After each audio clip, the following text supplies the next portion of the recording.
Okay, अस्सलाम वालेकुम। हम डिस्कस करेंगे आज न्यूरोलॉजी के एमसीक्यूज़।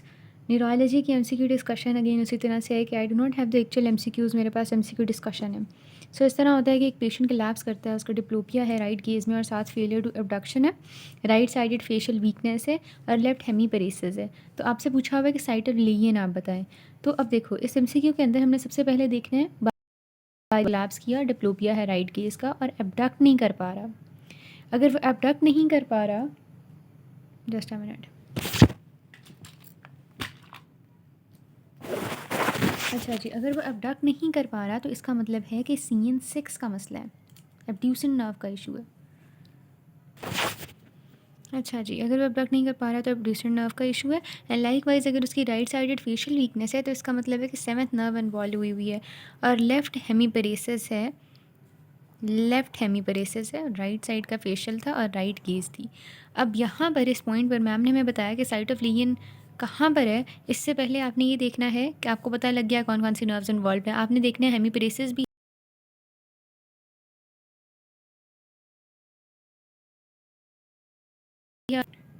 अच्छा, लेकिन लोकलाइज करने के लिए कॉर्टेक्स, कोरोना रेडिएटा और इंटरनल कैप्सूल ये वाली जगह इन्वॉल्व होती हैं अनक्रॉस्ड हेमीप्लेजिया के अंदर, वेयर एज क्रॉस्ड हेमीप्लेजिया के अंदर मिड ब्रेन, पॉन्स और मेडुला इन्वॉल्व होता है। मिड ब्रेन के अंदर CN3-4, पॉन्स में 5, 6, 7, 8 और मेडुला 9, 10, 11, 12 क्रेनियल नर्व्स के साथ डील कर रहा होता है। सबसे पहले हमने देखना होता है स्ट्रोक के अंदर कि हेमरेजिक है या इन्फॉक्टिव है, तो उसके लिए हम CT स्कैन करा लेते हैं। आफ्टर दैट हम देखते हैं कि ब्लड सप्लाई कहाँ की किस पोर्शन की ख़त्म हुई है।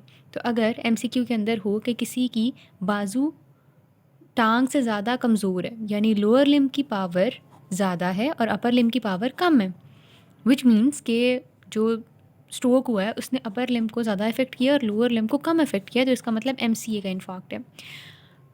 Whereas second possibility could be कि टांगे बाजुओं से ज़्यादा कमज़ोर हैं, यानी टांगों की पावर कम है और अपर लिम्ब की पावर ज़्यादा है, जिसका मतलब है कि damage was more to lower limb less to upper limb and the lesion would be in this case in the ACA। अच्छा, अब ये हो गया तो एंटीरियर सर्कुलेशन। अब है पोस्टीरियर सर्कुलेशन। पोस्टीरियर सर्कुलेशन के अंदर बेसिलर आर्टरी आती है, सॉरी बेसिलर या वर्टिब्रल आर्टरी आती है। तो इसके अंदर पेशेंट को चक्कर आ रहे होंगे, फिटीग, विजन इश्यूज़, वर्टाइगो, वॉमिटिंग और सेरिबेलर साइंस आएंगे। ठीक है, सो सेरिबेलर स्ट्रोक्स पोस्टीरियर सर्कुलेशन को इन्वॉल्व कर रहे होते हैं। थर्ड स्टेप वुड बी कि आपने देखना है कि क्रॉस्ड है या अनक्रॉस्ड है। अगर तो राइट साइडेड फेशियल वीकनेस के साथ राइट साइड की ही बॉडी वीक है तो अनक्रॉस्ड हेमीप्लेजिया है, लेकिन अगर राइट साइडेड फेशियल वीकनेस के साथ left side of body weak है तो इसका मतलब है कि क्रॉस्ड हेमीप्लेजिया। हमारे क्वेश्चन के अंदर फेशियल वीकनेस राइट साइड की है जबकि हेमीप्रेसिस लेफ्ट साइड का है, विच मीन्स कि ये क्रॉस्ड हेमीप्लेजिया बन रहा है। ठीक है, ओके। अब क्रॉस्ड हमने शुरू में हमने बात की, अगर क्रॉस्ड है तो यहाँ पर कहीं लेगियन होगा, ठीक है, और अगर अनक्रॉस्ड है तो इन तीन जगहों में से कहीं लेगियन होगा। अब हमें यहाँ पर पता लग गया इधर तक कि क्रॉस्ड है। अब हमने देखना है कि मिड ब्रेन में है, पॉन्स में है या मेडुला में है। तो उसके लिए हम देखते हैं कि नर्व कौन कौन सी इन्वॉल्व है। तो हमारी नर्व 6th और 7th इन्वॉल्व हुई है, तो इसका मतलब हमारा लेगियन कहीं पॉन्स में पड़ा हुआ है, तो इसका आंसर पॉन्स ही था। पर हम इसको लोकलाइजेशन ऑफ लेगियन वाली स्टोरी को आगे लेके चलते हैं। जब हमने देखना होता है अनक्रॉस्ड है या क्रॉस्ड है, तो क्रॉस्ड के लिए तो हम फेशियल नर्व और बाकी नर्व्स को चेक करते हैं और हम यही वाला मिड ब्रेन, पॉन्स और मेडुला में कौन सी नर्व आ रही हैं उनको देख लेते हैं और पता लग जाता है। और इसमें भी पॉन्स और मेडुला वाले लेगियंस कॉमन होते हैं। अनक्रॉस्ड जब हो तो कॉर्टेक्स, कोरोना रेडिएटा या इंटरनल कैप्सूल के अंदर लेगियन हो। कॉर्टेक्स वाले के अंदर जो राइट और लेफ्ट साइड होती है उसकी डिसोरिएंटेशन होती है, कॉर्टिकल साइंस आ रहे होते हैं, अपर लिम्ब लोअर लिम्ब की पावर के अंदर डिस्क्रिपेंसी होती है और स्पीच भी ख़राब होती है।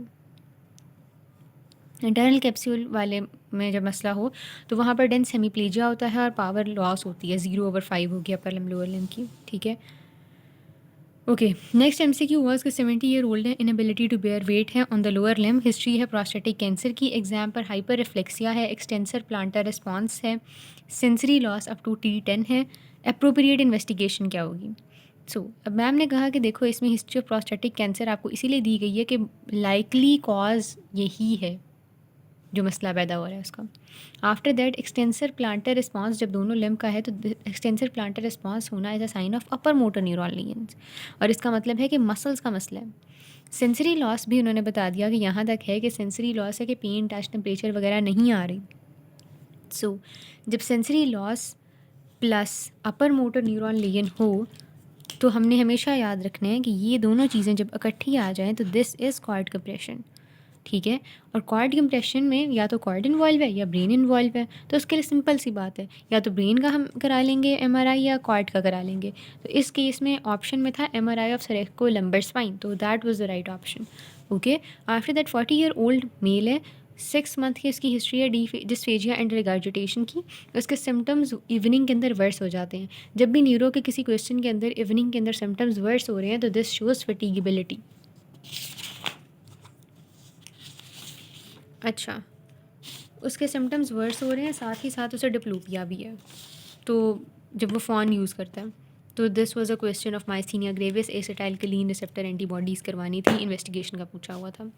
Next MCQ was 3 month progressive difficulty in speech and swallowing थी एक पर्सन को। डिसार्थरिया भी है, गैग रिफ्लेक्स ख़त्म हुआ हुआ है, कम हुआ हुआ है, वेस्टिंग है लोअर लिम्ब के अंदर, और साथ वेसिकुलेशंस हैं, और साथ रिफ्लेक्सेस अप गोइंग हैं, और एक्सटेंसर प्लांटर्स, पता नहीं क्या लिखा हुआ मैंने। एनीवेज ये वाली जो चीज़ें थी ये लोअर मोटर थी, और साथ ही अपर मोटर न्यूरॉन का साइंस भी मौजूद थे। तो अपर मोटर एमसीक्यू के अंदर, सो दिस शोज़ के दोनों के साइन हैं, तो दिस शोज़ कि this is motor neuron disease. अब जो मोटर न्यूरॉन डिजीज़ होती है उसकी 4 टाइप्स होती हैं। Amyotrophic lateral sclerosis is the commonest in चारों में से। उसके अलावा प्राइमरी लैटरल स्क्लेरोसिस है, प्रोग्रेसिव बल्बर है, और अकेली बल्बर है। उसके बाद है इवनिंग हेडेक है, और साथ नेक में भी पेन है। नेक इवनिंग हेडेक है, नेक में पेन है, ऑक्सीपिट में पेन है, इंटरेस्ट लॉस हुआ हुआ है। तो इसमें मैम ने बोला था कि देखो डिप्रेशन के फीचर्स आ रहे हैं तो टेंशन हेडेक है। अगर इवनिंग हेडेक हो, डिप्रेशन हो, मूड स्विंग हो तो टेंशन हेडेक होता है। अगर क्लस्टर्स में हो रहा है कि 2-3 हफ्ते के लिए होकर फिर ठीक हो रहा है तो दैट इज़ क्लस्टर हेडेक। और माइग्रेन के अंदर फोटोफोबिया, फोनोफोबिया और वेस्कुलर हेडेक के साइन सिम्टम्स आ रहे होते हैं। नेक्स्ट एमसीक्यू की तरफ चलें तो लोअर लिम्ब वीकनेस थी 2 वीक था। फेरेंजाइटिस उसको 4 वीक अगो हुआ था। फेरेंजाइटिस बताने का मकसद ये होता है कि वो बात कर रहे हैं पोस्ट इन्फेक्टिव एटियोलॉजी की, कि तब कोई एंटीबॉडीज़ बनी थी और अब आगे वो मसला कर रही हैं। अब उस बंदे को वीकनेस शुरू हो गई है इन द फीट, उसकी लोअर लिम्ब की पावर बताई हुई है उन्होंने एंड ऑल दैट। और फिर उन्होंने ये बताया हुआ है कि इसके रिफ्लेक्सेस जो हैं सारे लिम्ब्स के अंदर वीक हो गए हैं, रिफ्लेक्सिया आ गया है। तो आप रेस्पिरेटरी मसल की पावर किस तरह से चेक करोगे? सबसे पहले तो आपने देखना है कि यहाँ पर जो वीकनेस फीट के अंदर स्टार्ट हुई है, इसका मतलब है कि असेंडिंग फ्लैसिड पैरालिसिस हुआ है। असेंडिंग फ्लैसिड पैरालिसिस में रिफ्लेक्सेस एब्सेंट हो जाते हैं, and this is GBS. And इसके अंदर रेस्पिरेटरी मसल जब इन्वॉल्व हो जाए तो हम फोर्स वाइटल कैपेसिटी कर रहे होते हैं, ठीक है, जो कि स्पेशलाइज्ड टेस्ट है। बट मैम टोल्ड अस कि वर्ड के अंदर आप 1 ब्रेथ काउंट करते हो लेस देन 30 आ जाए तो इसका मतलब है कि रेस्पिरेटरी मसल इन्वॉल्व हो गए हैं। अब पेशेंट को वेंटिलेटर की या इनवेसिव वेंटिलेशन की ज़रूरत है, अदरवाइज वो एग्जॉस्ट कर जाएगा, ठीक है। सो बेसिकली डायरिया या अपर रेस्पिरेटरी ट्रैक की इन्फेक्शन की हिस्ट्री होती है इसमें पेशेंट के पास। अच्छा जी, फिर आता है कि एक्यूट कन्फ्यूजनल स्टेट में सीटी स्कैन की इंडिकेशन क्या होती है। सीटी स्कैन की इंडिकेशन हिस्ट्री ऑफ एंटीकोगुलेंट अगर ले रहा हो, फोकल न्यूरोनल डेफिसिट हो, गेट की एबनॉर्मेलिटी हो, या हिस्ट्री ऑफ मैलिग्नेंसी हो तो उसके अंदर कराते हैं। साइटो एल्ब्यूमिन डिसोसिएशन अगर सीएसएफ के अंदर मिल रही है तो दैट इज़ जीबीएस। उसके बाद एमएस का पूछा हुआ था कि मल्टीपल स्क्लेरोसिस के अंदर ओलिगोक्लोनल बैंड्स होते हैं, वाइट मैटर लेयंस होते हैं, और विजुअल एवोक्ड पोटेंशियल की एबनॉर्मेलिटी होती है। उसके बाद लेफ़्ट शोल्डर और अपर लिम्ब और टेम्परेचर लॉस है, शॉर्ट लेग डिस्ट्रीब्यूशन के अंदर है मसला, और wasting of small muscles of hand है। तो ये क्या बनता है? ये सिरिंगोमाइलिया बनता है, ठीक है, क्योंकि स्पाइनोथैलेमिक ट्रैक्ट इन्वॉल्व है तो टेम्परेचर का लॉस हो रहा है, सही है। बेसिकली जो स्पाइन होता है अंदर उसके सीरिंग्स बन जाता है, और डीसीएमएल बाहर पड़ा होता है, आउटसाइड द कॉर्ड पड़ा होता है, और जो स्पाइनल थैलेमिक होता है ये इनसाइड द कॉर्ड होता है। तो पहले सिरिंगोमाइलिया पहले स्पाइनल थैलेमिक को इन्वॉल्व करता है। प्योर मोटर न्यूरोपैथी में सीआईडीपी, डिप्थेरिया, लेड और बी12 वगैरह आ जाते हैं। इसको कंफर्म कर लेना, I am unsure about it, मुझे लग रहा है मैंने कुछ गलत ना लिखा हो। एनीवेज मोटर और सेंसरी दोनों इन्वॉल्व होती हैं in the diabetes.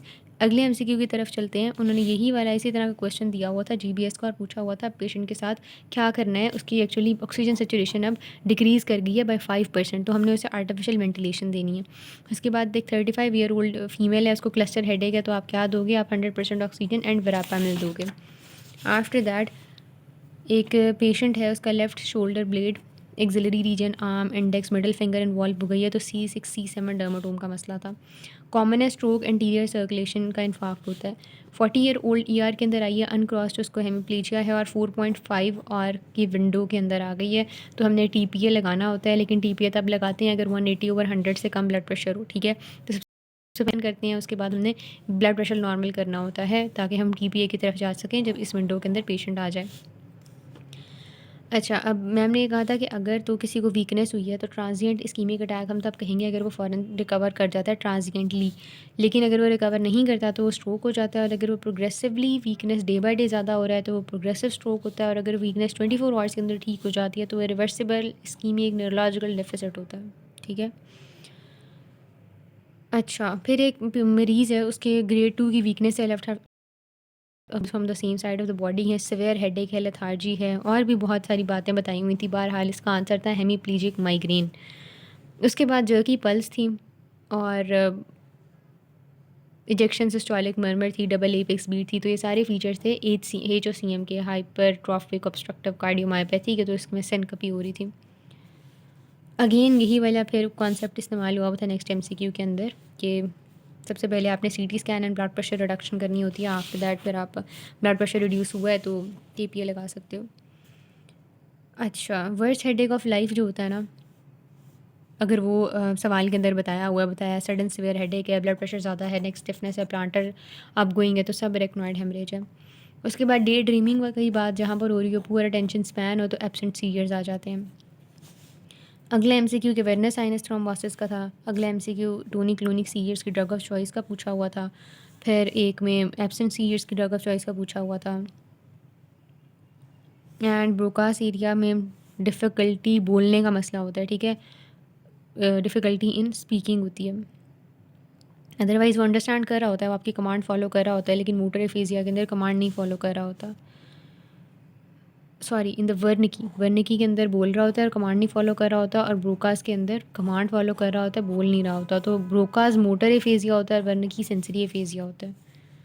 Next MCQ के अंदर GCS कैलकुलेशन पूछी हुई थी, एंड दैट वाज इट।